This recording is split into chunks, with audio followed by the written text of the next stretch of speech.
এই মহাবিশ্বকে রব্বুল আলামিন তৈরি করেছেন কয় দিনে জানেন কিনা? বিশাল সাতবক আসমান আর এই জমিনকে তৈরি করেছেন মাত্র 2 দিনে। ফি ইয়াউমাইন, কয় দিন? وقدر فيها أقواتها في 4 أيام। এবং শুরু থেকে নিয়ে শেষ পর্যন্ত এর ভিতরে যত প্রাণী, যত কিছু বসবাস করবে, যত কিছু থাকবে, এদের সকলের খাদ্যদ্রব্য, এদের সকলের বেঁচে থাকবার উপায় উপকরণ সবকিছুকে তৈরি করেছেন, ম্যানেজ করেছেন মাত্র 4 দিনে। মোট কয় দিন হলো? হ্যাঁ, ফি 6 আইয়াম। মোট কয় দিনে তৈরি করেছেন?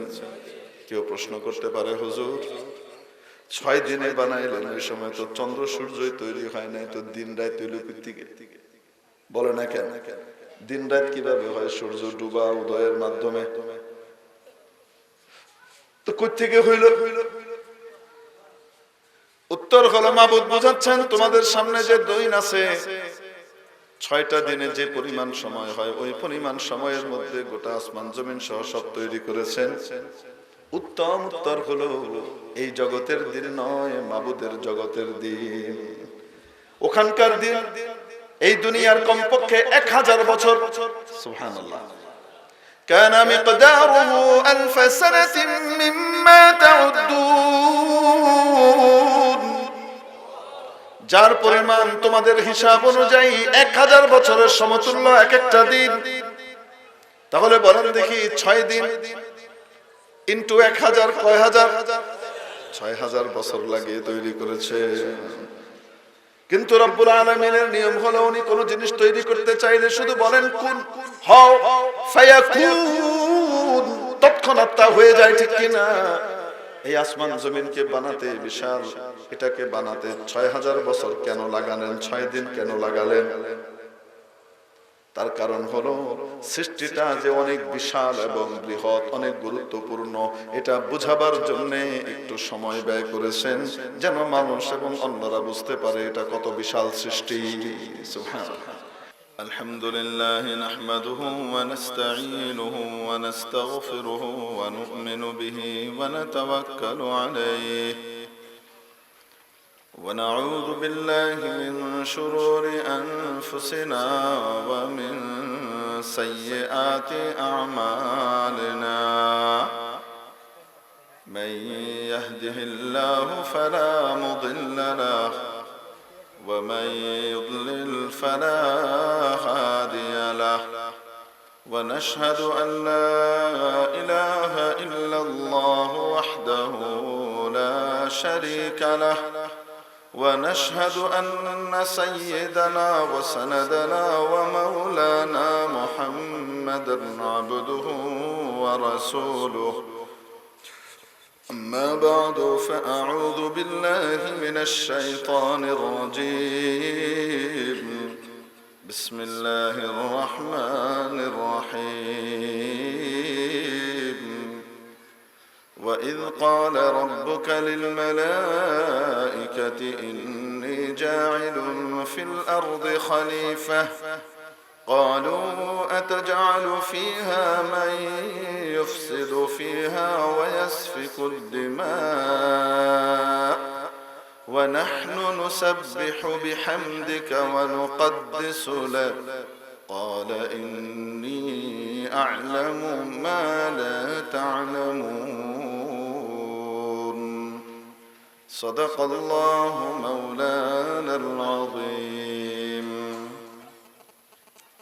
ঐতিহ্যবাহী লামা শ্যামপুর মাদ্রাসার উদ্যোগে আয়োজিত আজকের এই বার্ষিক মাহফিলের সর্বজন শ্রদ্ধেয় সম্মানিত সভাপতি মহোদয়, উপস্থিত জাতির বিবেক, উম্মতের মাথার মুকুট, ওয়াজিবুল ইহতিরাম হাদারাতে উলামায়ে কিরাম, ভবিষ্যৎ ওয়ারাসাতুল আম্বিয়া, আজিজ তালাবা, ধর্মপ্রাণ ধর্মভীরু সর্বস্তরের তাওহীদি জনতা, পর্দার আড়ালের পরম শ্রদ্ধেয়া মা ও বোনেরা, আপনাদের সামনে মহাগ্রন্থ আল কোরআনুল কারীমের সর্ববৃহৎ সূরা সূরাতুল বাকারার ৩০তম আয়াতখানি তিলাওয়াত করা হয়েছে। প্রিয় উপস্থিতি, আসমান জমিন থেকে শুরু করে যত কিছু আছে সব কিছুর মহান স্রষ্টাকে আল্লাহ রাব্বুল আলামিন। এই সব কিছুর সৃষ্টি কিভাবে করেছেন, কতদিনে করেছেন, তার সব কিছু পুঙ্খানুপুঙ্খভাবে কোরআনে হাকিমের মাধ্যমে আমাদের সকলকে জানিয়ে দিয়েছেন। মেরে মুহতারাম দোস্ত, তাহলে এই আসমান জমিনের স্রষ্টা কেউ আছে না নাই? আসতে বলুন, আছে না নাই? আছে। যদিও কিছু মানুষ আছে যাদের মাথার ভিতরে শয়তান একই সাথে মলমূত্র উভয়টা ত্যাগ করেছে, ফলশ্রুতিতে মাথার মধ্যে এমন পচন ধরেছে যে এরা সাধারণ বুঝ বুদ্ধির দ্বারা যেটা বোঝা যায় অতটুকু বোঝার ক্ষমতা হারিয়ে ফেলেছে। ঠিক কি ঠিক না? এদের মাথার ভিতরে শর্ট সার্কিট হয়ে ব্লাস্ট হচ্ছে। মেরে মুহতারাম দোস্ত, যার কারণে এই পুড়ে যাওয়া মাথা দিয়ে সঠিক জিনিস আর উদ্ধার করতে পারছে। কিছু মানুষ আছে না নাই যারা স্রষ্টাকে অস্বীকার করে? আরে আছে না নাই? স্রষ্টাকে অস্বীকার করে কিছু মানুষ আছে না নাই? হিন্দু হোক, মুসলমান হোক, বৌদ্ধ, খ্রিস্টান হোক, ইহুদি হোক, যে যেই নামই বলুক না কেন, তারা মহাবিশ্বের স্রষ্টা হিসেবে একজনকে মানে। ঠিক কি ঠিক না? হিন্দুরা ভগবান বলে, খ্রিস্টানরা গড বলে, তারপরে আমাদের মুসলমানরা কি বলেন? আসতে বলুন, কি বলেন? আল্লাহ বলেন। যদিও অন্যরা আল্লাহর সাথে কাউকে শরীক করে আর মুসলমান কাউকে শরীক করে না, যেটা যেমন ঠিক তেমনই রাখে। ঠিক কি ঠিক না? পার্থক্য এতটুকু। মেরে মুহতারাম দোস্ত, বর্তমান যুগের ওই সমস্ত ব্যক্তি যারা আল্লাহ এবং মহাস্রষ্টাকে অস্বীকার করে, এমনি এমনি অটোমেটিক বিবর্তনের মাধ্যমে চলছে আর হচ্ছে, এই ধরনের কথাবার্তা বিশ্বাস করে, এই সমস্ত ব্যক্তিদের মাথা আবু জেহেল আবু লাহাবের চাইতেও বেশি খারাপ। কারণ আবু জেহেল আবু লাহাবও আল্লাহকে স্বীকার করত। তারা এটা বিশ্বাস করত যে মহাবিশ্বের স্রষ্টা কে, তবে আল্লাহর সাথে আরো কিছু তারা মন্ত্রী পরিষদ যোগ করেছিল। সবকিছুর স্রষ্টা আল্লাহ, তবে সুখের মন্ত্রী একজন, দুঃখের মন্ত্রী একজন, অসুস্থতার মন্ত্রী একজন, সুস্থতার মন্ত্রী একজন। বুঝতে পেরেছেন? অর্থবিত্তের মন্ত্রী একজন, দুর্ভিক্ষের মন্ত্রী একজন।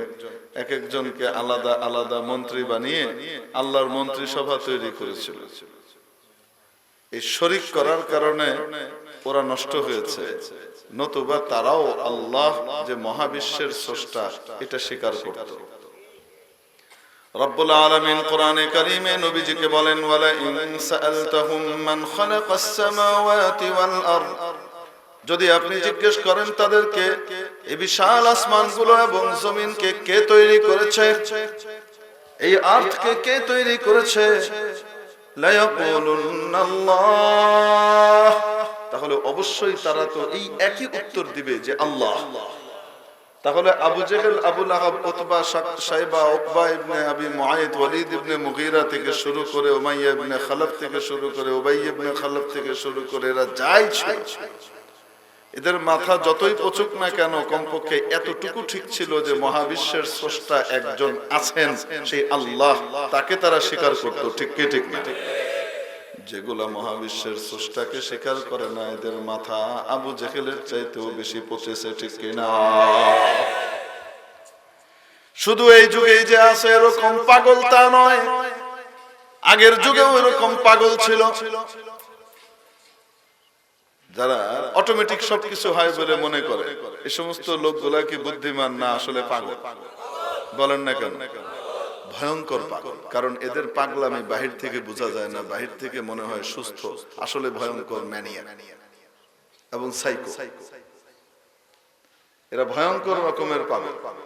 পাবনার পাগলা গারদে ভয়ঙ্কর পাগল কোনগুলা, যেগুলা সারাক্ষণ পাগলামি করে সেগুলা না, যেগুলা দেখতে একদম সুস্থ এবং কথাবার্তার সময় স্মার্টলি সব জবাব দেয়, কিন্তু সময়ে একদম হঠাৎ এমন পাগলামি করে যেটা কল্পনাও করা যায় না যে এই বেটা এটা করবে।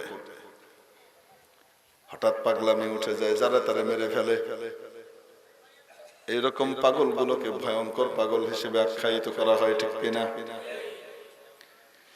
মানে যারা আল্লাহর খোদাকে অস্বীকার করে, মহাবিশ্বের স্রষ্টা হিসেবে আল্লাহকে অস্বীকার করে, কেউ আছে বলে বিশ্বাসই করে না, মনে করে কেউ নাই, এমনি এগুলা যদি ওই জমানায় থাকতো তো আবু জেহেল এগুলারে পাগল করতো। পাগল এমনি এমনি কোনো কিছু হয় না, ঠিক কি ঠিক না? মেরে মুহতারাম দোস্ত আজিজ ও বুজুর্গ, হিজরি 120 থেকে 150 এর ভেতরকার সময়ের ঘটনা। মুসলিম বিশ্বে এক বিশ্বজয়ী কি আসলো, বড় দাহরি আসলো, আমাদের ভাষায় যাকে আমরা নাস্তিক। এসে দাবি করে বসলো, দেশে দেশে সে প্রমাণ করে এসেছে মহাবিশ্বের স্রষ্টা কেউ আছে বলে কেউ নাই, সে বিশ্বাস করে না, সে প্রমাণ করে এসেছে। এবং মুসলিম বিশ্বে এসে সে এটা প্রচার করতে চায়। তো সাধারণ মানুষ কিছুটা বিভ্রান্ত হতে শুরু করলো। সাধারণ মানুষ মনে করছে এর চ্যালেঞ্জ কেউ নিচ্ছে না কেন। হযরত ইমাম আবু হানিফা নোমান ইবনে সাবিত রাহমাতুল্লাহ আলাইহি তার চ্যালেঞ্জ নিলেন, ঠিক আছে আমি তার সাথে বিতর্কে বসবো, দেখি সে প্রমাণ করুক আল্লাহ খোদা নাই, আমি প্রমাণ করব মহাবিশ্বের স্রষ্টা আল্লাহ আছে। সে তো আর কোরআন হাদিস মানে না, ঠিক কি ঠিক না? কোরআন হাদিস বিশ্বাস করলে তো মুসলমানই হয়ে যেত। তো এইরকম বিষয়ে প্রমাণ করা তো বড় কঠিন। মেরে মুহতারাম দোস্ত আজিজ ও বুজুর্গ, এক পর্যায়ে দিন তারিখ ঠিক হলো, জায়গা ঠিক হলো, 1.5-2 হালি মানুষ তার সাথে একত্রিত হয়েছে, আর অপরদিকে হাজার হাজার মুসলমান একত্রিত হয়েছে যারা আল্লাহকে বিশ্বাস করে। নির্ধারিত সময় পেরিয়ে যায়, ওরা তো এসে উপস্থিত। আমাদের প্রধান আলোচক হযরত ইমাম আবু হানিফা রাহমাতুল্লাহ আলাইহি আসেন না, অনুপস্থিত। ওদের মধ্যে যত সময় গড়াচ্ছে চাপা উল্লাস ফুটে উঠছে, পালিয়েছে আমাদের বিশ্বজয়ী মহাবুদ্ধিজীবীর মোকাবেলা করার জন্য মোল্লা আবু হানিফাকে খুঁজে পাওয়া যায় ভাবখানায়। আর এদিকে মুসলমানদের ভিতরে কেউ কেউ কনফিডেন্ট, আবার কেউ কেউ কারো কারো চেহারার ভিতরে মালিন্য, হতাশার ছায়া। ব্যাপার কি, ইমাম সাহেব তো কখনো সময়ের চাইতে পরে আসেন না, আগেই চলে আসেন, আজকে কেন আসছেন না? বেশ সময় পরে, কিছুক্ষণ যাবার পরে হযরত ইমাম আবু হানিফা রাহমাতুল্লাহ আলাইহি এসে উপস্থিত হলেন। আসার পরে ইমাম আবু হানিফা রাহমাতুল্লাহ আলাইহি বললেন যে আমি একটু আপোলজি করছি, আমার আসতে দেরি হয়ে গেছে, সরি। কারণটা ব্যাখ্যা করে দিচ্ছি। আমি যেখানে থাকি সেখান থেকে আপনার এই মজলিসে আসবার জন্য রাস্তার মধ্যে মাঝখানে একটা নদী পড়ে। নদীটা পার হবার জন্য আমি তীরে এসে উপস্থিত হয়েছি। আনফরচুনেটলি ওখানে কোনো কি নাই, নৌকা নাই, সব নৌকা ওপারে। আমি হাঁক ডাক করে ওদেরকে বলতে পারছি না, বড় নদী। যাই হোক, শেষে আমি যখন খুব বিচলিত হয়ে গেলাম যে সময় পার হয়ে যাচ্ছে, যথাসময়ে আমি পৌঁছতে পারবো না, তো হঠাৎ দেখি আমার পাশে যে বড় গাছটা ছিল নদীর তীরে, সেই গাছটা পট করে কেটে গেল। তারপরে কাটার পরে ওটা খাটাখাট তক্তা হয়ে গেল। তারপরে ওই তক্তাগুলো পরস্পরে খাটাখাট একটা একটা জোড়া লেগে গেল। তারপরে জোড়া লেগে সুন্দর একটা নৌকার আকৃতিতে বড় নৌকা তৈরি হয়ে গেল। তারপরে সেই নৌকা উপর থেকে নেমে পানিতে নেমে আসলো, আমার সামনে এসে দাঁড়ালো। আমি বুঝলাম আমার জন্যই এই অদ্ভুত ঘটনা ঘটছে। তাই আমি ওটার উপরে উঠলাম। উঠার পরে সেই নৌকা শোঁ করে চলে ওপার থেকে আমাকে এপারে নিয়ে আসে। তারপর আমি নেমে আপনাদের খেদমতে এসে হাজির হলাম। তো আপনাদের মতো সবাই এরকম সুবহানাল্লাহ পড়তেছে যারা উপস্থিত। আর ওদিকে ওই দাহরি বেটা দাঁড়িয়ে বলছে, বড় আমার আক্ষেপ হচ্ছে যে আমি শুনেছিলাম মুসলমানদের সবচেয়ে শ্রেষ্ঠ মানুষের সাথে আজকে আমার আলোচনা হবে, কিন্তু কথা শুনে তো আমি হতাশ। আমি তো দেখি এক উদ্ভট মস্তিষ্কের পাগলের সাথে আমি কথা বলতে এসেছি। শুধু পাগলই নয়, এই ভদ্রলোক যদি পাগল না হয়ে থাকেন তাহলে বলতে হবে নিরেট চাপাবাজ। উনি বললেন, কেন, আমি কি চাপাবাজি করলাম? তো ওই লোক বলছে, এটা কি কখনো হয়? আপনি কি বলেন এগুলা? গাঁজাখড়ি বক্তব্য দিলে হবে? আপনি দাঁড়িয়েছেন, আপনার জন্য এরকম একটা গাছ কেটে গেল অটোমেটিক। এটা কি কেউ না কাটলে কাটে কোনো সময় গাছ? কেউ তক্তা না বানালে কি তক্তা হয়? আর কেউ তক্তাগুলা জোড়া না লাগালে কি এমনি জোড়া লাগে? এই তক্তাগুলা জোড়া লেগে অটোমেটিক কি কোনো নৌকা তৈরি হয়? এগুলা কি বলেন? পাগলের প্রলাপ। আবার সেই নৌকা নাকি অটোমেটিক পু করে চলে আপনাকে নিয়ে আসছে। এই সমস্ত গাঁজাখড়ি মার্কা কথাবার্তা বাদ দেন। এই সমস্ত কথা বলে আমাদেরকে অভিভূত করা যাবে না। হযরত ইমাম আবু হানিফা রাহমাতুল্লাহ আলাইহি বলেন, আচ্ছা ঠিক আছে, তাহলে আপনার দাবি অনুযায়ী একটা গাছ অটোমেটিক কেটে তক্তা হতে পারে না, কেউ কাটা লাগে। তারপরে ওই তক্তাগুলো অটোমেটিক জোড়া লাগতে পারে না, কেউ লাগাইতে হয়। তারপরে ওই নৌকাটা তৈরি হতে পারে না, কেউ বানাতে হয়। তারপরে সেই নৌকাটা অটোমেটিক চলতে পারে না, কেউ চালাতে হয়।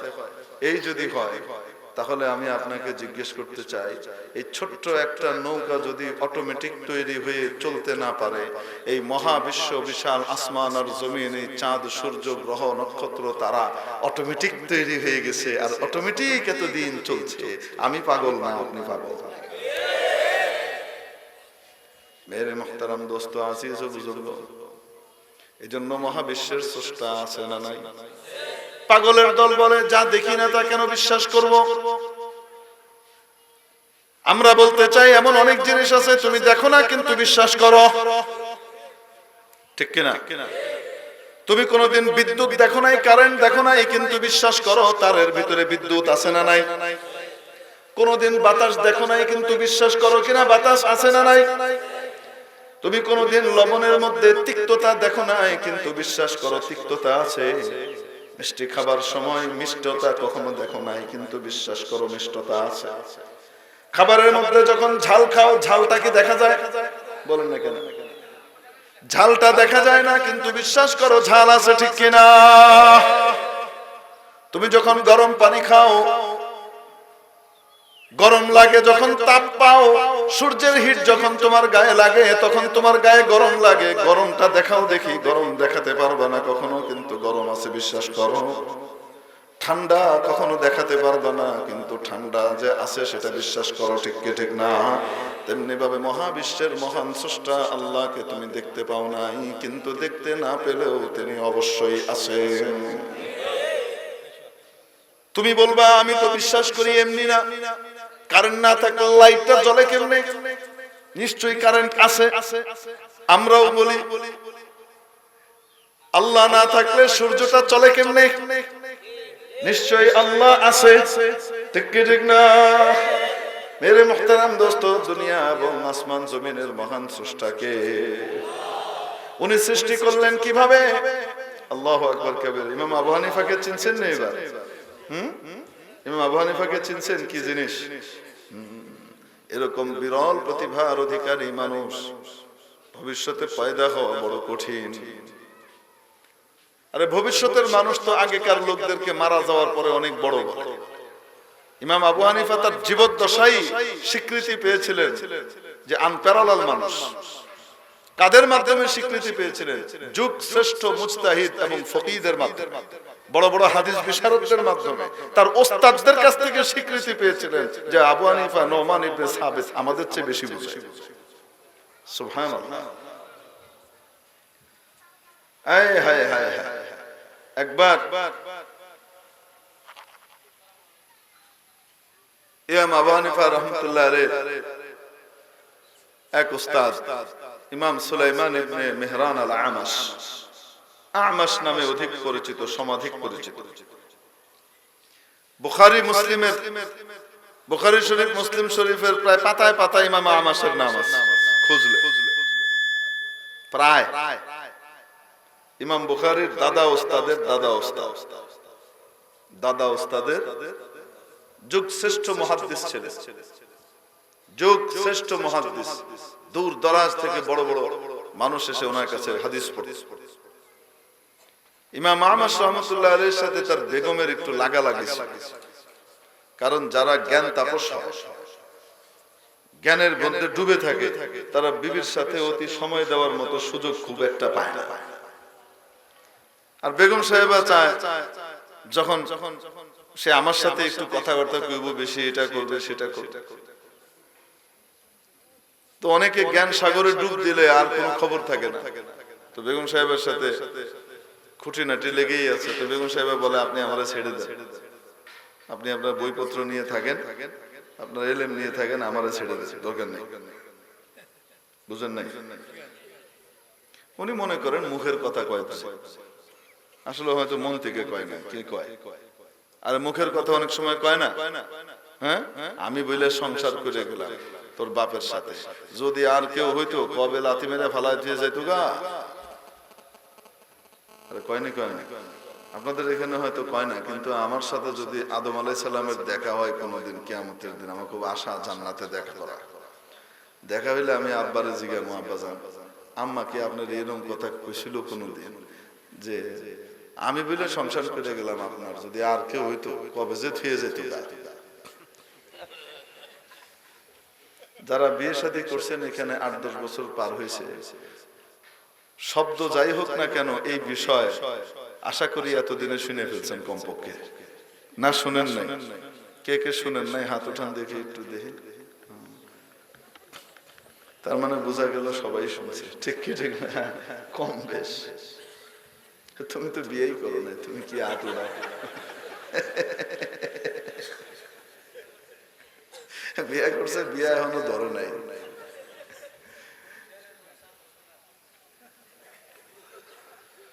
मेरे मोहतरम दोस्तों, आजीज ও বুজুর্গ, ইজমায়ের মুখালিফ করলে, খেলাফ করলে মানুষ অন্য কিছু কইবো, এইজন্য চুপচাপ তা ভালো। তো উনি মনে করেন এমনি কয়, সবাই কয়, এমনি কয়। ও বেচারা আসলে শুনেই নেই কি কইছে, বিভোর ছিল। এখন জিগাইতেছে কি কইছে হুজুরে, কি জিগাইছে? আত্ম তুলাইছে হুজুর, আত্ম তুলতে কইছে, তার মানে তো বালাকামে আত্ম তুলতে কইছে। মেরে মুহতারাম দোস্ত, আজিজ ও বুজুর্গ, বলছিলাম বিবির সাথে খটমট। আর বিবি এটা আসলেই চায় যে উনি ছেড়ে দিলে আমি যাই একটু রিল্যাক্স করি। যাই হোক, একদিন বাড়িতে আসছেন, ওনার ওই দিন খুব আগ্রহ বিবির সাথে গল্প গুজব করবে, কিন্তু বেগম সাহেবের মুড বিগড়ে আছে। উনি আর কথা কইতে চাইতেছে না, উনি চুপ করে বসে গেছে। ইমাম আমাশ রাহমাতুল্লাহ আলাইহি তার মান ভাঙানোর জন্য একটু ভয় দেখায়। ভয় দেখাইতে গিয়ে কয়ে ফেললেন যে যদি ফজর পর্যন্ত তুমি কথা না বলো, সুবে সাদেক পর্যন্ত, তাহলে তোমার উপর 3 তালাক। এই কইতে দেরি বেগম সাহেব এবার একদম আইট করে বইয়া কোনো কথা না কাও। উনি কয়, পেয়ে গেছি জীবনের কাঙ্ক্ষিত বস্তু। কারণ ইমাম আমাশ তার বিবিকে জানের চাইতে বেশি ভালোবাসতেন। বিবিকে অত্যাধিক ভালোবাসেন, কোনোদিনই ছাড়ার কল্পনাই করেন না। এখন রাগের ঠেলায় কথা একটা কুয়েলিস, তো রাগের ঠেলায় ছুরি মারলে ছুরি লাগবে না, কয় না কেন? যারা কয় রাগের মাথায় তালাক দিলে তালাক পড়বে না, তো রাগের মাথায় ছুরি মারলে ছুরি লাগবে না? হ্যাঁ, কাটবে না মনে না? এটা তো রাগের ঠেলায় মারছে, ছুরি কাটার কথা না তো। তালাক মানে হলো, তালাক কি জিনিস? সম্পর্ক ছিন্ন করে দেওয়া, কেটে দেওয়া, ঠিক কি ঠিক না? এজন্য নবীজি বলেন, সালাতুন জিদ্দুহুন্না জিদ্দুম ওয়া হাজলুহুন্না জিদ্দুম। 3টি বিষয় আছে যেগুলোকে সিরিয়াসলি বললেও সিরিয়াস হবে, আর যদি ফান করে বলে তাও সিরিয়াস ধরা হবে। আন-নিকাহু ওয়াত তালাকু ওয়াল আতাক, তার মধ্যে একটা হলো তালাক। ফান করে তালাক দিলেও, ঠাট্টা করে তালাক দিলেও তালাক পড়ে যাবে। ভুলে তালাক দিয়ে ফেলছে তাও তালাক পড়ে যাবে। ইচ্ছা করে দিলেও তালাক পড়বে, রাগের মাথায় দিলেও তালাক পড়বে, ঠিক কিনা? খবরদার খবরদার খবরদার, কখনো স্ত্রীর সাথে আর যে শব্দই ব্যবহার করি তালাকের শব্দ কখনো ব্যবহার করা যাবে কখনো না। যত রাগী হই না কেন এইটা মুখে আনা যাবে আর সব বলা যাবে। হুজুর আসলেই নিয়ত করছে আর রাখতাম না, কয় তাও এটা কই না, ঠান্ডা হয়ে এলো পরে কই, ঠিক কি ঠিক? গরম অবস্থায় কখনো বলা যাবে? বলেন না কেন? মেরে মুহতারাম দোস্ত আজিজ ও বুজুর্গ, এখন কথা তো কয়ে লাইছে, উনি দেখে খাইছে কাম, এ তো আসলেই মন ধরে বইছে। এখন শর্ত তো দিছে কি, ফজর পর্যন্ত কি না বললে তো তালাক ঠেকানোর একটাই মাত্র পন্থা, ফজরের আগে কি বলা, কথা বলা। এখন উনি বিভিন্ন রকমের কৌতুক শোনায়, গল্প শোনায়, মিষ্টি মিষ্টি কাহিনী শোনায়। বেগম তো কোনো কথাই কয় না, বইছে তো বইছে। উঠে গিয়ে আবার একটু করে কাপড় টাপড় নিয়ে এসে কানের ভিতরে ডাট ঢুকাইছে, তুলা ঢুকাইছে, যেন কি না কথা কইতে না শোনাই না যায় কি কয়। যাই হোক উনি হতাশ হয়ে গেছেন, হায় রে হায়, এ তো বড় বিপদের কথা, তো বড় বিপদের কথা, আমার তো বউ যাবে। এখন এই বিপদ থেকে উদ্ধার কেমনে পাবে? হঠাৎ মনে হয়েছে আমার শাগরিদ আছে, নোমান ইবনে সাবিত আবু হানিফা শাগরিদ আছে। এই শাগরিদ কঠিন থেকে কঠিন বিষয় মুহূর্তের ভিতরে সমাধান করে। কঠিন থেকে কঠিন বিষয় কি করে? মুহূর্তের ভিতরে সমাধান করে, যেটা কেউ কল্পনাই করতে পারে না। ইমাম লাইস ইবনে সাদ মাসরি, মিশরের দরসে ইজতিহাদের কি ছিলেন, মাসনাদে ইজতিহাদের কিংবদন্তি ছিলেন লাইস ইবনে সাদ। ইমাম শাফি রহমতুল্লাহ আলাইহির উস্তাদ, মুহাম্মদ ইবনে ইদ্রিস শাফি রহমতুল্লাহ আলাইহির উস্তাদ। ইমাম শাফি রহমতুল্লাহ আলাইহি বলেন, আমি ইমাম মালিকের কাছেও পড়েছি, ইমাম লাইস ইবনে সাদের কাছেও পড়েছি। ওয়াল্লাহি ইন্নী ওয়াজাদতুল লাইস আফকাহা মিন মালিক ওয়ালাকিন দাইয়াতহু আসহাব। আমি লাইস ইবনে সাদকে ইমাম মালিকের চাইতেও বড় মুস্তাহিদ ইমাম পেয়েছি, কিন্তু উনি ভালো শাগরিদ পান নাই, ওরকম ভালো শাগরিদ পান নাই যে শাগরিদ ইমাম মালিক পেয়েছিলেন। এজন্য ইমাম মালিক রহমতুল্লাহ আলাইহির ফিকহ ইজতিহাদ মজবুত ভাবে ধারণ করা হয়েছে, ওনারটা আর রক্ষা পায়নি। এই ইমাম লাইস ইবনে সাদ বলেন, আমি আবু হানিফার ব্যাপারে বহু আলোচনা সমালোচনা শুনি, কিন্তু আবার যারা সমালোচনা করে তারাও বলে ইসলামের কোন বিষয় নিয়ে তাকে কখনো হারানো যায় না, কঠিন সমাধান দেয় সে। তো আমার খুব আগ্রহ ছিল সে কিভাবে সমাধান দেয়, একটু দেখি লোকটা আসলে কেমন। হজের মৌসুমে আমি হজের মধ্যে মক্কা মুআজ্জামায় আছি, ওই সময় দেখি কিছু মানুষ জটলা করে বসে আছে, মাঝখানে একজন শেখ, একজন মুরব্বী মতো ব্যক্তি, পৌড়, খুব বেশি বয়স্ক না, মাঝ বয়সী এক ভদ্রলোক বসা। চারিদিকে মানুষ ঘিরে আছে, আর এক একজন প্রশ্ন করে আর ওই লোকটা উত্তর দেয়। এক একজন প্রশ্ন করে আর ওই লোকটা কি করে, উত্তর দেয়। প্রশ্ন করতে দেরি, উত্তর দিতে দেরি। এর মধ্যে খুব অভিনব একটা প্রশ্ন করলেন এক ভদ্রলোক। ওই ভদ্রলোক বললেন, আমার বাড়ি খোরাসান। কোথায়? খোরাসান। আমি ওখানকার সর্দার, আমি ওখান থেকে এখানে এসেছি, আমি বড় পেরেশানিতে আছি। সেটা হলো আমার একটাই মাত্র ছেলে, আমি চাই ছেলেটা সুখী হোক, তো তার সুখের জন্য আমি তাকে বিয়ে করাই। তো বিয়ে করালে মোহরটা তো আমাকেই শোধ করতে হয় তার পক্ষ থেকে। ভালো ভালো মেয়ে বিয়ে করাই, সে বিয়ে করে কয়েকদিন পরে তালাক দিয়ে, 2 দিন পরে মেয়েকে তালাক দিয়ে সে রাখে। তো যখন মেয়েটাকে তালাক দিয়ে দেয়, এক হলো আমার ছেলেটা আবার একা হয়ে যায়, অসুখী, আর আমার টাকাও গেল, আমার টাকাও লস হয়, আমার মানসিক অশান্তি। কয়টা জিনিস, 2 ঝামেলা। তো আমি বড় পেরেশান, কি করব? আমি তাকে বিয়ে দিলেই সে তালাক দিয়ে দেয় কয়দিন রেখে, আর তারপরে আমার ছেলেটাও অসুখী হইলো, আমার টাকাটাও গেল, মোহরটা দিই, বড় করে মোহর দিতে হয়। তো ওই বুড়া মিয়া যিনি মাঝখানে বসে আছেন, উত্তর দিচ্ছেন মুফতি সাহেব, উনি বললেন, আপনি এক কাজ করবেন, আপনার ছেলেকে নিয়ে আপনি বাদির মার্কেটে যাবেন, গোলাম বাঁধি পাওয়া যায় না, আগে গোলাম বাঁধি পাওয়া যেত কিনতে, এখন তো কৃতদাস প্রথা রহিত হয়ে গেছে, সময় ছিল। তো আপনি বাঁধির মার্কেটে যাবেন,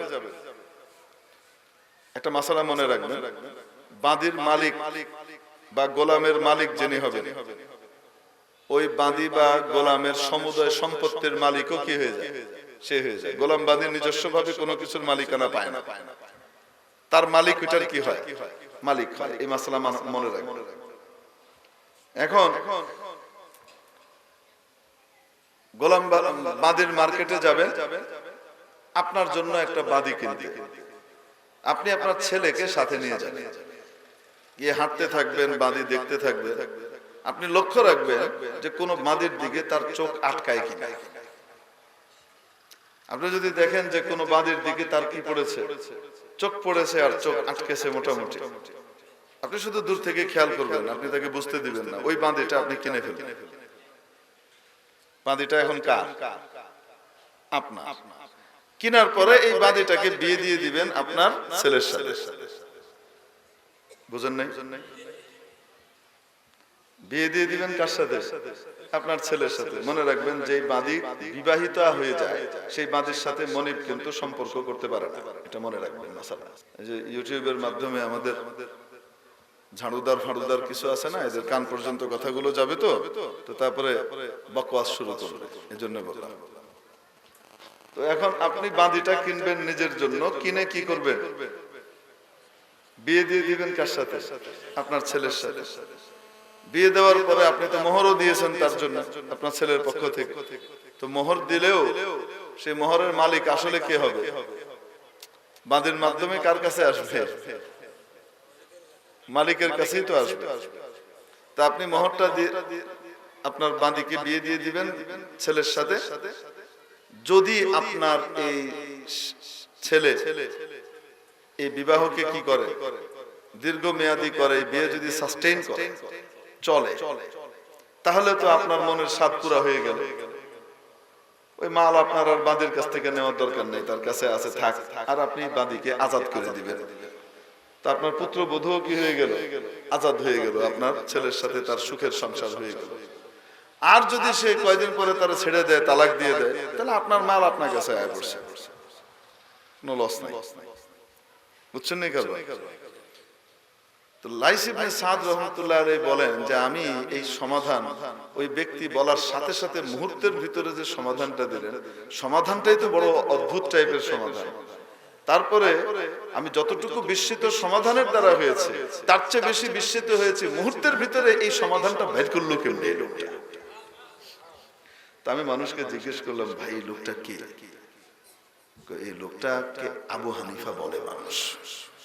তখন আমি বিশ্বাস করলাম, স্বীকার করলাম, আবু হানিফা কেন সকলের ভিতরে অনন্য, যে তার ধারে কাছে কেউ পৌঁছতে পারে না, এজন্য তাকে অনেকে হিংসার দৃষ্টিতে দেখে। না হলে আবু হানিফার আসলে জবাব নাই, আনপ্যারালাল। তো দ্রুত সমাধান বের করার ক্ষমতা থাকা সম্পর্কে হযরত ইমাম আবু হানিফা প্রবাদ তুল্য পুরুষ ছিলেন, প্রবাদ পুরুষ ছিলেন এই ব্যাপারে। এখন ওই যে মনে আছে না, যদি তুমি ফজর পর্যন্ত কথা না কও তাহলে কয় তালাক, 3 তালাক। আর বেগম সাহেব বয়ে গেছে, আর কি করে না, কথা কয় না। উনি চিন্তা করলেন এখন তো আবু হানিফার কাছে যাওয়া ছাড়া গতি নেই, এই শাগরিদি হয়তো কিছু একটা বের করতে পারবে, নাহলে উপায় নেই। তো গেছে, শাগরিদ এরকম যুগের ইমাম হওয়া সত্ত্বেও সারা রাত নামাজ পড়েন। দরজা ধাক্কানোর সাথে সাথে উস্তাদের আওয়াজ পেয়ে তাড়াতাড়ি নামাজ শেষ করে বের হয়ে আসলেন। হযরত কি ব্যাপার? এই হুজুর কোনো চিন্তা করবেন না, তালাক হবে না, আপনি নিশ্চিন্তে গিয়ে ঘুমায় থাকেন, তালাক হবে না। করে তালাক হবে না কেন? ওইটা আমি দেখবো, আপনি যে ঘুমায় থাকেন। যতই নিশ্চিন্ত করুক, সময় যত পার হইতেছে তত প্যালপিটেশন কি হইতেছে, বাড়তেছে, প্রেসারও হাই হইতেছে। কইছে তো ঠিকই, কিন্তু কেমনে করবে এটা তো কয় নাই। ঠিক কি ঠিক না? আস্থা আছে, কিন্তু একটা অস্থিরতা আছে না? এই অস্থিরতার ভিতরে হঠাৎ ফজরের আজান হয়ে গেল, রাত শেষ হয়ে গেছে। ফজরের কি হয়ে গেছে? আজান হওয়ার সাথে সাথে বেগম সাহেবা আল্লাহর শুকর আদায় করলেন, আলহামদুলিল্লাহিল্লাযী আনকাযানি মিন হাযার রাজুলিল ইয়াবিস আল খাশিন। আমি আল্লাহর শুকরিয়া আদায় করতেছি যে আল্লাহ আমারে এই রসকসহীন মানুষটা থেকে নাজাত দিয়েছে। এখন খুশির চোটে আর হযরত ইমাম আমাশের তো মাথা খারাপ, আমার বউটা গেল। আর বেগম সাহেব কি করতেছে? এই গাট্টি গুছকা গোসল গুছাইতেছে, বাবা বেড যাইবে। আবার হাঁটতে হাঁটতে বলতেছে, যাই বলুক না কেন আপনি আসলে অনেক ভালো মানুষ, এটার কোনো সন্দেহ নাই। আপনি একটু চুপচাপ থাকেন, কথাবার্তা কম কম, কিন্তু আপনার মতো মানুষ হয় না, এটাও ঠিক। এই সার্টিফিকেটটা আমি আপনাকে দিচ্ছি, কিয়ামতের দিনে দেব। তবে মুশকিল হলো আপনার সাথে আমার বনিবনা হইতেছিল না। যাই হোক, অনেক কষ্ট দিয়েছি আপনাকে, মাফ করে দিন। এগুলিও কইতেছে আবার কি করে, এ যত মাফ চায় মাফ লাগে না, গা জ্বলে। আর রাগ নোমানের উপরে ভরসা করলাম, করলোটা কি? যাই হোক, কিছুক্ষণ পরে হঠাৎ দরজার মধ্যে ধাক্কা, দরজা খটখটানোর আওয়াজ শুনে দরজা খুলে দেখেন শাগরিদ আবু হানিফা দাঁড়ানো, নোমান ইবনে সাবিত দাঁড়ানো, আর সাথে আরেক লোক। কেন আসছে? হুজুর জরুরি কথা। তোমার জরুরি কথা রাখো, যাও, দূর হও আমার চোখের সামনে থেকে। এত আস্থার বিশ্বাস রাখলাম তোমার উপরে, তুমি করলাটা কেন? হুজুর কি হয়েছে? কারা আজান হয়ে গেছে, তালাক হয়ে গেছে তোমার, তুমি আবার কথা বলো। যাও, তুমি যাও। হুজুর মুয়াজ্জিন সাহেব কিছু কইতে চায়। তিনি মুয়াজ্জিন, কি হয়েছে? মুয়াজ্জিন সাহেব, হুজুর আজকে ফজরের আজান সময়ের আগে একটু ভুলে হয়ে গেছে।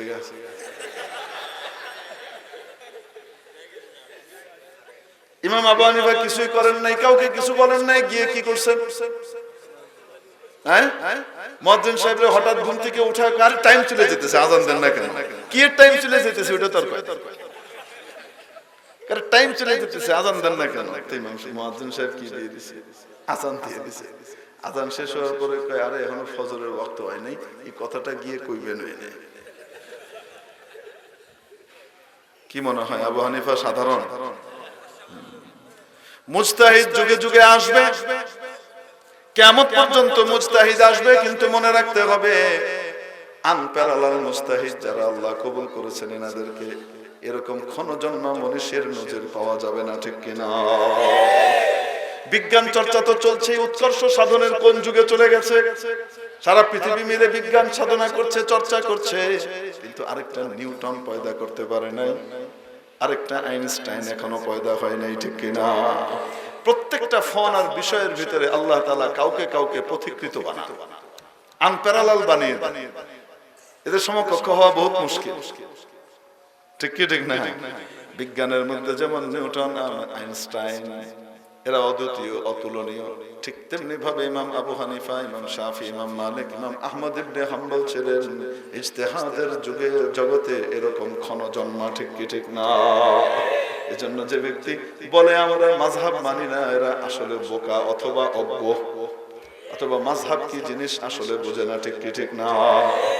মেরে মুহতারাম দোস্ত, আজিজ ও বুজুর্গ, বলতেছিলাম ইমাম আবু হানিফা কিভাবে ওই দাহরিয়াকে কাট করে ফেলে দিলেন, নাস্তিককে চিৎ করে ফেললেন, দেখছেন তো?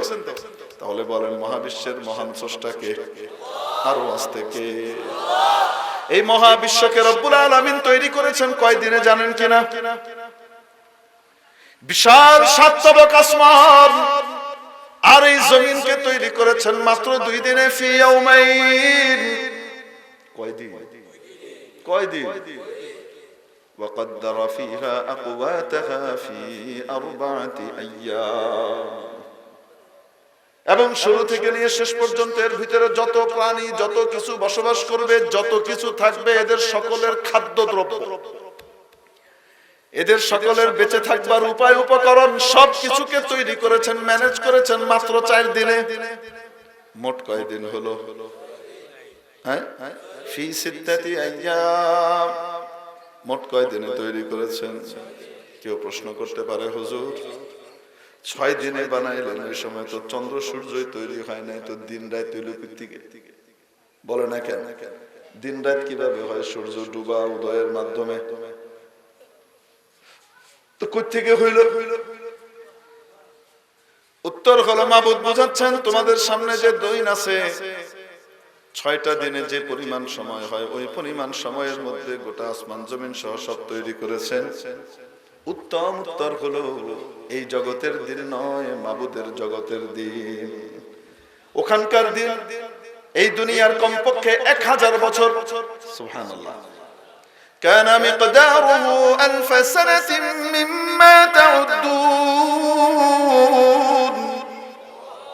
যার পরিমাণ তোমাদের হিসাব অনুযায়ী 1000 বছরের সমতুল্য এক একটা দিন।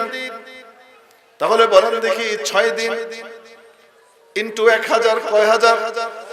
6000 বছর লাগিয়ে তৈরি করেছে। কিন্তু রব্বুল আলামিনের নিয়ম হলো উনি কোন জিনিস তৈরি করতে চাইলে শুধু বলেন কুন হও ফায়াকুন, তৎক্ষণাৎ তা হয়ে যায়, ঠিক কিনা? এই আসমান জমিনকে বানাতে বিশাল, এটাকে বানাতে 6000 বছর কেন লাগালেন? 6 দিন কেন লাগালেন? তার কারণ হলো সৃষ্টিটা যে অনেক বিশাল এবং বৃহৎ, অনেক গুরুত্বপূর্ণ, এটা বুঝাবার জন্য একটু সময় ব্যয় করেছেন যেন মানুষ এবং অন্যরা বুঝতে পারে এটা কত বিশাল সৃষ্টি। সুবহানাল্লাহ। আল্লাহ চাইলে এক মুহূর্তে পারতেন, কিন্তু সৃষ্টির গুরুত্ব বুঝাবার জন্য 6টা দিন ব্যয় করেছেন। 6 দিন কয় হাজার বছর? 1000 বছর দিয়ে গুণ দিলে 6000 বছর। মেরে মুহতারাম দোস্ত আজিজ ও বুজুর্গ, কিন্তু বানিয়েছেন কিভাবে? আদেশের মাধ্যমেই বানিয়েছেন। হচ্ছে বলে আদেশের মাধ্যমে বানিয়ে সিস্টেম করে দিয়েছেন যে এইভাবে এইভাবে হও, তো এইভাবে ওইভাবেই হচ্ছে। ঠিক কি ঠিক? মেরে মুহতারাম হাজিরিন, কোনো কিছুকে নিজের কুদরতি হাত দিয়ে বানাননি। সব কিছু বানাবার পরে এই পৃথিবীতে জিন জাতিকে তৈরি করে পাঠালেন। জিনকে তৈরি করে পাঠালেন ওনার ইবাদতের জন্য। কিন্তু জিনরা এসে ইবাদত করলো খুবই অল্প সংখ্যক জিন আল্লাহর ইবাদত করলেন। বেশিরভাগই মারামারি, কাটাকাটি, হানাহানি, উল্টাপাল্টা করে রক্তের গঙ্গা বইয়ে ধ্বংস হয়ে গেল নিজেরা। আল্লাহ রাব্বুল আলামিন তাদের নাফরমানির কারণে সময়ে সময়ে আযাব দিয়ে বিপুল পরিমাণ জিন ধ্বংস করলেন। কিন্তু আল্লাহ রাব্বুল আলামিন এত কিছু সৃষ্টি করার পরে ওনার গ্রেটেস্ট সৃষ্টি যেটা ওনার মূল প্ল্যান, ওটাকে উনি কারো সামনে বলেন নাই, তখনও তৈরি করেন নাই। ওটার সূচনা করবার জন্য ফেরেশতাদেরকে উপস্থিত করলেন। সৃষ্টির অন্যতম সেরা তখন ফেরেশতারা, তাদের চাইতে সেরা কেউ নাই। উপস্থিত করে তারপরে তাদেরকে বললেন ইন্নী জাইলুন ফিল আরদি খলিফা, আমি পৃথিবীতে, আমি আর্থের মধ্যে আমার খলিফা, অ্যাম্বাসেডর পাঠাতে চাই। ফেরেশতারা ঈর্ষান্বিত হলেন। আশ্চর্য কারবার, আমরা এত ইবাদত করি কিন্তু আমাদেরকে ওনার প্রতিনিধি, অ্যাম্বাসেডর বললেন না। যাকে বানাতে যাচ্ছেন তার মানে সে আল্লাহর সবচেয়ে নিকটবর্তী হবে। সুবহানাল্লাহ। এই নৈকট্যের নিজেরা সবচেয়ে বেশি কাছে থাকবার আশায় তারা একটু ঈর্ষান্বিত হয়ে ভেটো পাওয়ার প্রয়োগ করলেন। ইয়া আল্লাহ, কি দরকার বানিয়ে? এর আগেও তো পাঠিয়েছিলেন এক দলকে ইবাদতের জন্য, ওরা গিয়ে কি করেছে আপনি তো দেখেছেন, এরাও গিয়ে তাই করবে। আতাজালু ফিহা মান ইফসিদু ফিহা ওয়া ইয়াসফিকুদ দিমা, আপনি কি ওখানে আবার এমন একটি জাতি প্রেরণ করতে চান, তৈরি করতে চান, যারা ওখানে গিয়ে মারামারি, কাটাকাটি, হানাহানি করবে, রক্তের গঙ্গা বহাবে, রক্তপাত ঘটাবে, আর কি করবে? ফিতনা ফাসাদ তৈরি করবে।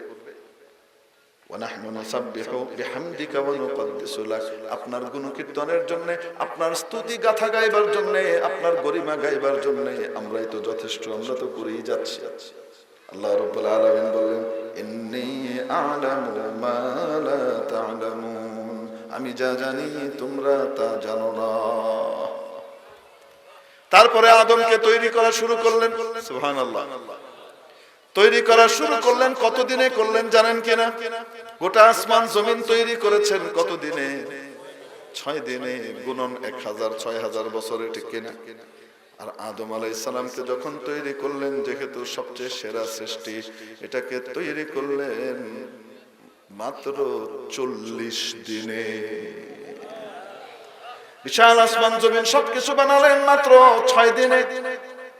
আর শুধু আদমকে বানালেন কয় দিনে? যদি 1000 দিয়ে গুণ দেওয়া হয়, কত হাজার বছর লাগিয়েছেন আদমকে বানাতে। অন্যদেরকে বানিয়েছেন আদেশের মাধ্যমে, আর আদমকে যখন বানালেন নিজ কুদরতি হাতের মাধ্যমে বানালেন, নিজে মনের মতো করে আদমকে তৈরি করলেন। আল্লাহ রাব্বুল আলামিনের সেরা সৃষ্টি হলেন আদম, ঠিক কি ঠিক না? মেরে মুহতারাম হাজিরিন, তৈরি করবার পরে এত জ্ঞান আদমের মাথায় দিয়ে দিলেন, যা কিছু তৈরি করেছেন গোটা সৃষ্টি জগৎ সম্পর্কে শুধু প্রত্যেকটার নাম ধাম কি কি আছে এগুলো বলে দিয়েছেন আল্লাহ। একবারে বলে দিয়েছেন আর আদম মুখস্থ করে ফেলছে। একবার এক একবার শুনে কি করে ফেলছে, মুখস্থ করে ফেলছে। আদম আলাইহিস সালামকে হাজির করলেন ফেরেশতাদের সামনে, এনে ফেরেশতাদেরকে বলেন, আম্বিউনি বিআসমাহি হাউলাই ইন কুনতুম সাদিকিন। তোমরা তো নিজেদেরকে শ্রেষ্ঠ মনে করতা, যেটা বানাইতেছি তার চাইতে, এখন তোমরা বলো দেখি, আমি তোমাদেরকে জিজ্ঞেস করি এগুলোর নাম টাম বলো, সব যা আমি বানাইছি বলো। এরা কয় ইয়া আল্লাহ সুবহানাকা লা ইলমা লানা ইল্লা মা আল্লামতানা, যা আপনি আমাকে শিখাইছেন অতটুকু তো জানি, এর বাইরে কিছুই জানি না। ইন্নাকা আনতাল আলিমুল হাকিম।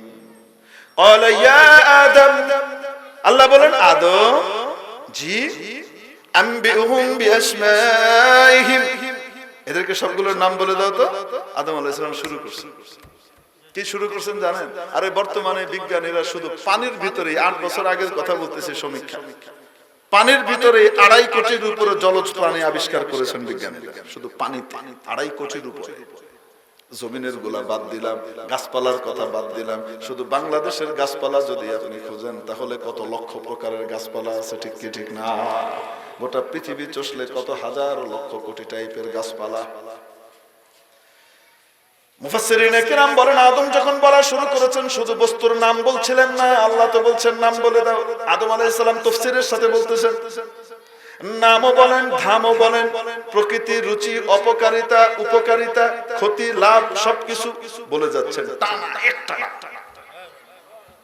এই যে এটা দেখা যাইতেছে, এটা টিকটিকি, এটার স্বভাব হলো জঙ্গলে থাকা না ঘরের মধ্যে থাকা, মানুষের সাথে থাকা, আর প্রতিদিন 24 ঘন্টায় একবার করে একটা করে ক্যাপসুল ছাড়া। শনিবার দিন যে জায়গায় ছাড়ছে রবিবার দিন ঠিক সেই জায়গাটাই ছাড়বে, এটা তার নেচারের ভিতরে। পোকামাকড় খেয়ে বাঁচবে, আলোর আশপাশে থাকবে, আর সুইট বলের মতো ডিম পাড়বে, এই ধরনের বলতেছেন। এর চাইতে একটু বড় যেটা, ওটা হলো আঞ্জিলা। তার পাশাপাশি খাতিরা আরেকটা আছে, একই রকম দেখতে, কাছাকাছি, রক্ত চোষা। এর চাইতে একটু বড় রকমের হলো গিরগিটি, তার চাইতে আরেকটু বড় হলো সান্ডা। সান্ডা দিয়ে বিশেষ তেল বানানো হবে, ওই তেল দিয়ে বিশেষ কামে আসবে। তারপরে আবার এর চাইতে একটু বড় হলো গুইসাপ। তারপরে গুইসাপের খালাতো ভাই আবার মরু অঞ্চলে পাওয়া যাবে দব গিফতার, ওইটা আবার একটু হলুদ রঙের, পেট মোটা হবে। আবার এদের চাইতে সবচেয়ে এদের বিগ বস যেটা এই ফসিলের ভিতরে, তার নাম হলো কুমির। কুমির সাহেবের আবার 2টা প্রকার, মিঠা পানির কুমির, নোনা পানির কুমির। প্রথম প্রকার যেগুলা, ওগুলা শুধু প্রথমের শুধু টিকটিকি, ওইটা ঘরে থাকতে পছন্দ করবে, আর বাকিগুলা মানুষ থেকে দূরে বনে জঙ্গলের ভিতরে থাকতে পছন্দ করবে।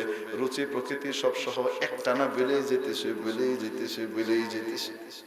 ফেরেশতারা চুপ করে শুনতেছে, কয় কি?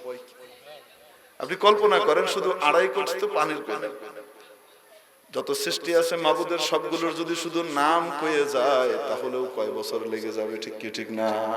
বলেই যে তা আমাদের আব্বা জান হযরত আদম আলাইহিস সালাম অশিক্ষিত ছিলেন না মহাশিক্ষিত ছিলেন? কেমন সুন্দর ছিলেন, শিম্পাঞ্জি মার্কা ছিলেন, আদি মানব। ছবির ভিতরে দিয়ে রাখছি ভাই, আদি মানব। এরকম হাফ শিম্পাঞ্জি, ফুল শিম্পাঞ্জি, তারপর আরেকটু সোজা হয়েছে বিবর্তনের শিকারে হাফ গরিলা, তারপরে ফুল গরিলা হয়েছে, তারপরে কিটো ডায়েট করে সাইজটা যে পরে মানুষ হয়েছে। এরম এরম এরম এরম এরম করে যে হয়েছে, তো কন্ত দেখি বিবর্তন সত্যি হইলে তো তার কয়েকদিন পরে এরম এরম চিত্তে পড়ে যায়, ঠিক ঠিক সময় এসে না চিত্তে পড়া। মেরে মুহতারাম দোস্ত আজিজ বুজুর্গ, এগুলা পাগলের কথা, ঠিক কি ঠিক না? আমার আপনার আব্বা জান হযরত আদমকে আল্লাহ রাব্বুল আলামিন বানালেন কতদিন লাগিয়ে বলেন? 40 দিন লাগিয়ে বানালেন। সুবহানাল্লাহ, এত সুন্দর নিখুঁত করে বানালেন, নিজেই 4 বার কসম খেয়ে, 4টি কসম খেয়ে কোরআনের মাধ্যমে জানালেন, লাকাদ খালাকনাল ইনসানা ফি আহসানি তাকওয়িম।